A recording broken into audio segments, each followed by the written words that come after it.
கிறிஸ்துவுக்குள் அன்பானவர்களே, உங்களை சந்திப்பதில் மகிழ்ச்சி அடைகிறேன். ஆபகுக் 3:18. நான் கர்த்தருக்குள் மகிழ்ச்சியாய் இருப்பேன், என் இரட்சிப்பின் தேவனுக்குள் களி கூறுவேன். மாணவர்களே, இந்த ஒவ்வொரு நாளும் நாம் நம் தேவனாகிய கர்த்தருக்குள் நாம் களி கூர்ந்து மகிழ வேண்டும் என்று சொல்லி தேவனாகிய கர்த்தர் விரும்புகிறார்.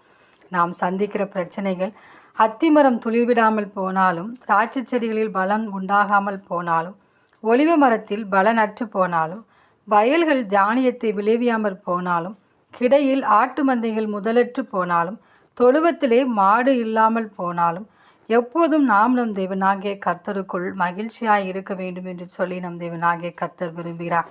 நாம் சந்திக்கிற பிரச்சனைகளையும் போராட்டங்களையும் கண்டு அதற்குள்ளே நாம் விழுந்து போகாதபடி நம்மை உண்டாக்கிற நம் தேவனாகிய கர்த்தருக்குள் நாம் எப்பொழுதும் மகிழ்ந்து களி கூறுவோம். அவர் நம்மை நன்மையில் நடத்தினாலும் களி கூறுவோம், தீமையான பாதைகளில் நடத்தினாலும் தேவன் அனுமதித்த ஒவ்வொரு காரியத்துக்காக நாம் நன்றி செலுத்துவோம். அப்பொழுது தேவனாகிய கர்த்தர் நம் கால்களை மான் கால்களைப் போலாக்கி உயரமான ஸ்தலங்களில் நம்மை நடக்க அவர் உதவி செய்வார். எனவே கடந்து செல்கிற பாதைகளுக்காக நன்றி செலுத்தி உயர்வான நன்மைகளை தேவனிடத்திலிருந்து பெற்றுக்கொள்வோம். அந்த தேவனின் அன்பு கரங்களை நாம் பற்றி கொண்டு அவரோடு கூட வாழ்வோம். ஆமேன்.